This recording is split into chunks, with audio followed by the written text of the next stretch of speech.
We are your home theater and AV questions answered. This is AVRant. Want your home theater or AV question answered by Tom and Rob? Send it to question@avrant.com. Justin C. A while back, Justin wrote to us because he had noticed that Odyssey was applying quite a large boost in the very high trebles. So this is like 15 to 20 kilohertz of his Sierra-2 front speakers. So I mentioned that the Sierra-2 have very narrow vertical dispersion. So it was my suspicion that the Odyssey microphone was quite possibly a little bit above or a little bit below the level of the tweeters from the speakers when the measurements were being taken, and therefore it's seeing some high frequency roll off, and as a result it's boosting the EQ of those very high frequencies to try and compensate. That was my suspicion. So Justin decided to measure the frequency response of the Sierra-2 speakers separately. So not using the Odyssey microphone and looking at what it did, he's going to measure it separately. He put his Denon X42 100W receiver into pure direct mode so that nothing of the test signal was being impacted. He physically unplugged all but one speaker, and then he used a Dayton IMM6 calibrated microphone. He plugged that into his iPhone to take some measurements of some test tones and some sweeps, and he had this microphone near field, so very close to the speaker, so it should be getting quite a direct result. So when he examined the graphs, the sweep showed, so he's playing a frequency sweep, showed the Sierra-2 speaker playing really quite flat up to roughly 18 kilohertz. Then it started to roll off, and it was minus 3 decibels at about 18.8 kilohertz, almost 19 kilohertz. And so that seems to line up pretty good. I mean, that's a pretty clear indication. You got pretty good extension. I mean, okay, in his particular measurement, it wasn't flat all the way up to 20 kilohertz, but our ability to hear that high is pretty questionable. And he got a result that essentially went up to 19 kilohertz, pretty darn flat. But then he tried playing white noise, and the graph he got from that was flat up to about 16 kilohertz, and then it dropped off like a brick wall. So like 16 and a half kilohertz, it's like way quieter. It's just completely shut off there. So he's like, what is going on here? Basically, do the Sierra-2 have good extension up to 20 kilohertz or don't they? And do these measurements that he took himself explain why Odyssey was boosting those very high frequencies as much as they were, according to the graphs that were generated by Odyssey?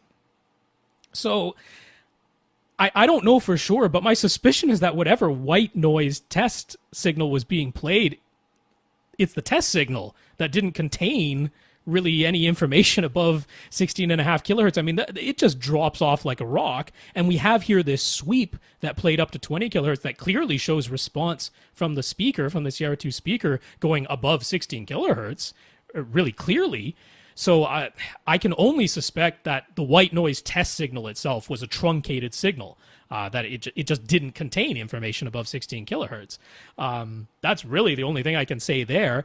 As for why are you getting this slight roll-off even in the sweep, okay, it's not playing flat all the way up to 20 kilohertz. So if you look at Ascend's own measurements from their website, and you look at their vertical dispersion listening window, we can see that even at just 10 degrees vertically off-center from that tweeter, we're starting to see kind of a similar roll-off to what Justin saw with his own measurements. And only 10 degrees vertically above or below the level of the tweeter, we're starting to see, even in Ascend zone measurements, a little bit of a high-frequency roll-off. Extending pretty darn flat up to essentially 19 kilohertz means pretty darn flat response. There are other variables at play here. The microphone says that it is flat plus or minus 0.5 decibels up to 20 kilohertz, but is it possible that there's some very slight roll-off in the microphone itself? That's possible. Is it possible that you were holding it by hand, and you got to remember, up at 20 kilohertz, the wavelength is less than a half an inch. So if you move microscopically, that can affect the reading that the microphone gets. Is it possible that the microphone was not perfectly in line with the tweeter, but was angled slightly above or slightly below. 10 degrees when you're really, really close, physically close to the tweeter, is hardly anything at all. There's all kinds of variables that could explain why you're seeing a very slight roll off in the highest of the high treble. Essentially, I'm saying these speakers have good extension. They clearly extend above 16 kilohertz. This white noise generated graph, to me, that says the white noise, the test signal, was to blame. These clearly extend quite high. Now, again, why were we getting so much boost from Odyssey?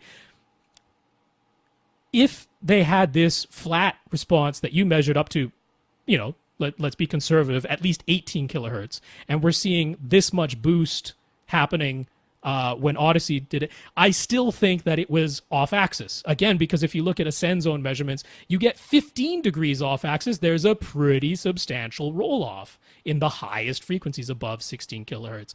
So to me, this all actually does line up pretty darn well. The speakers do have good extension, but only when you're really on axis. How much do we care about those frequencies above 16 kilohertz? Our ability to hear them is pretty darn poor. So I don't want someone to be too concerned that they're seeing some very high frequency roll off. And definitely that white noise test signal seems to be an anomaly that I think was the test signal itself.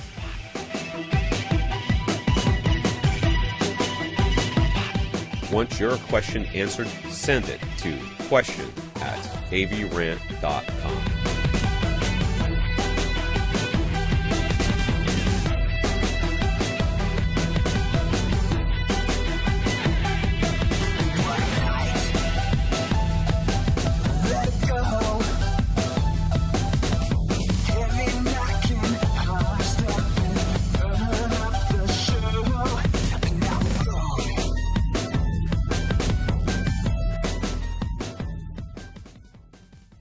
This is AVRant.